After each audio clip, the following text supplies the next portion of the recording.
Okay, so in summary, briefly about my dad, a brief medical history about my dad. On October the 8th, 2005, my dad had what they call an aorta dissection, where the main artery of his heart, the aorta, actually just came out of the heart.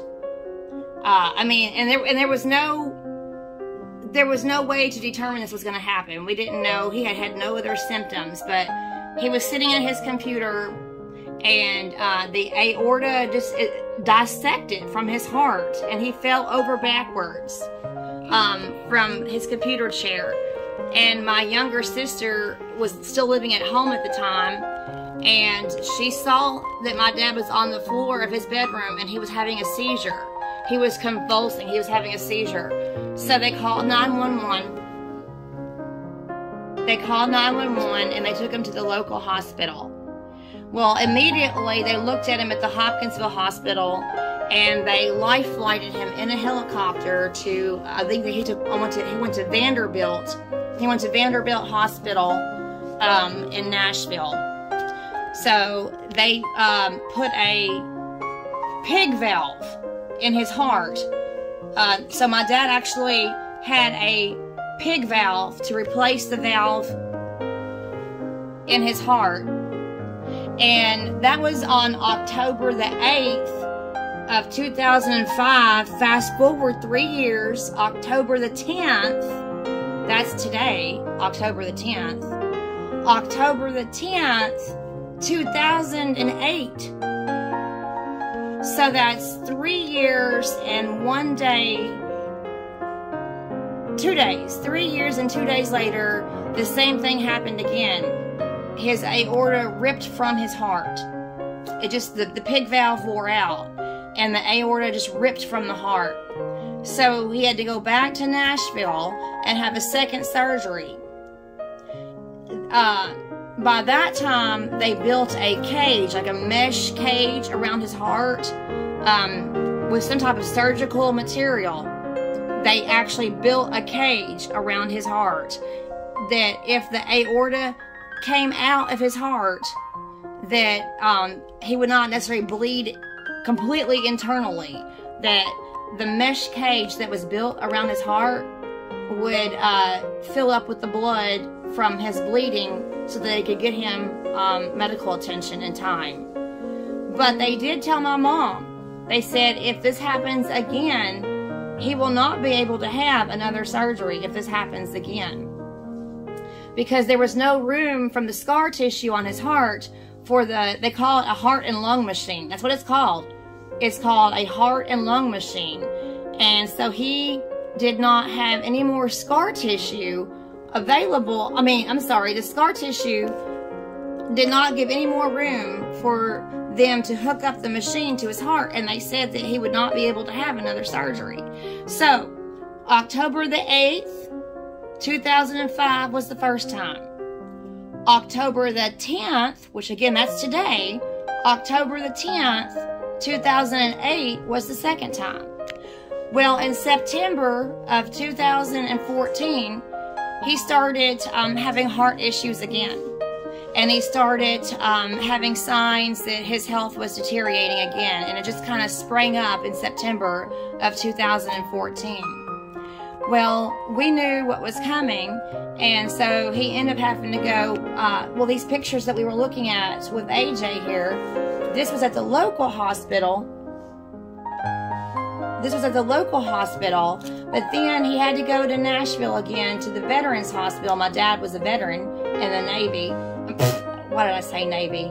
Air Force. Air Force. I don't know why I said Navy, but Air Force. My dad was a Air Force veteran, and so he was entitled to be able to go to the I think that's because we've been talking about a lot of Navy SEALs and stuff. That's right. AJ and I have been discussing a lot about Navy SEALs, but my dad was in the Air Force. And so, but at that time, my mom said she didn't think that AJ should go to the hospital in Nashville. Unfortunately, that meant that was going to be the last time that AJ got to see my father.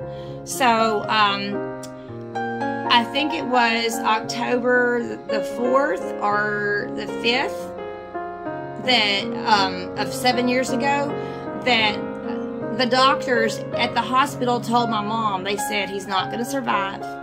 His kidneys are going to shut down, and he can either die here in the hospital, or we can have an ambulance send him home, and he can die in his home with family. But he's not going to survive, and he is going to die.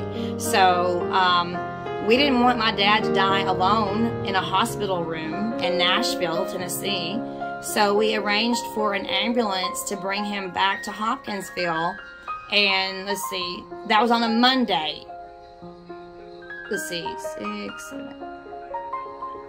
That was on a Monday. That was probably the 5th, 6th, 7th, 8th. I'm just trying to do that. That was either the October 5th or 6th in my head. Anyway, that was on a Monday. And an ambulance brought my dad back to his house. At that time, they already had a hospice bed set up for him. He had a hospice bed waiting for him in the living room of the house. Well, we thought he was going to pass away Tuesday night. And AJ and I were spending the night in Hopkinsville on Tuesday night at a friend's house. And my mom called me in the middle of the night. And she said, you might want to come. We think he's going to pass. So I left AJ with a friend that we were spending the night with. Lydia and Joshua. And I snuck out in the middle of the night in the wee hours of the morning. And, well, he did not pass, but we had a time of prayer vigil as a family. And this is very, what I'm about to tell you is etched on my brain forever. Even when his health was not in that very good condition, he asked, where's AJ? Yes. So Dad was laying on his deathbed. We were all gathered around. We thought he was going to pass. And so we were all praying with Dad. We were all holding his hand. We were all praying with him. And my dad said, in his very, very weak voice, he was very weak, and he said, I will pray. So my dad did not have any strength, but we were all gathered around him. And my dad said, I will pray. Didn't he say something? Yes, AJ, I'm not to that point yet. So my dad on his deathbed prayed for us and his grandsons, and he wanted to know how AJ was. He was still cognizant enough to realize that his grandchildren were not with him. And of course, Anna, my sister, she didn't have the boys there. And he specifically asked about AJ. So 2 days before my dad died, he asked about AJ. And I think I'm going to cry. Anyway, he didn't pass away that time. It was a false alarm. But then on the morning of Thursday, it was a Thursday, October the 9th. Thursday, October the 9th, 2014, all my siblings were at the house with my mom in Hopkinsville. And Hopkinsville's like only 20 minutes from Cerulean. It's the next county over, just crossing the county line.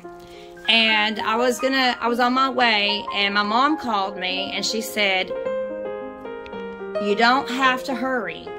Don't get a speeding ticket. You don't have to hurry. Your father has already passed away. And so there's no sense in hurrying, because I wasn't going to be able to make it in time to see him. He had already passed away. And not only that, wasn't Peter holding his hand instead of his wife? Yeah, my mom and my sisters were in the kitchen. Having pizza? No, I don't think they were eating pizza. From the pictures, I believe? That was the pizza was the day that he came home from. You were looking at pictures of the day that he came home with the ambulance. But no, my mom and my sisters, Anna and Faith, they were in the kitchen. And my brother, my dad's only son, my brother was at his bedside holding his hand. And so my brother has the honor and the incredible privilege of the only person in our family to actually be with my dad when he passed away, holding his hand. And I'm just glad that my dad did not die in the hospital. that he laid there in his hospital. It's a hospital bed, but provided through hospice, and he died holding my brother's hand. And then shortly after my dad passed away, my brother, he always kept like pocket knives. And my brother took a pocket knife and he cut one of the locks of my dad's hair, and so he has that. So, but I want to talk about the dates though. So of course you want to bring in the dates. My dad died 9 years and 1 day after his first incident with his heart. He could have died 9 years prior. He could have died 9 years prior, but the Lord gave him an extra 9 years and 1 day. So, and what I think is fascinating, the first incident was October the 8th. 3 years later, the second incident was on October the 10th, and that happens to be today, October the 10th, and that was 11 years ago today. No, wait, 13 years ago today, yeah. But then he died on October the 9th. So you got the 8th, the 9th, and the 10th. And I'm just fascinated by that. That's just always fascinated me about the 8th, the 9th, and the 10th of October. I'm a numerologist at heart. I study numbers and dates, and I just, like the book of Numbers in the Bible really fascinates me. I really enjoy the book of Numbers. I do. Most people don't, but I'm fascinated by it. But anyhow, my dad lived 9 years and 1 day from when he could have died the first time. And I'm very, very thankful that God gave him those 9 years. And I'm glad that he got to be around when AJ was born. And he got to see AJ for 2 years. And unlike AJ's cousins, who have lots of memories of their grandfather, Art, AJ says his only memory of my dad was looking for him. Was when he went looking for my dad. And of course, my dad had already been deceased and buried. And anyway, it's just kind of sad. But at least we have pictures.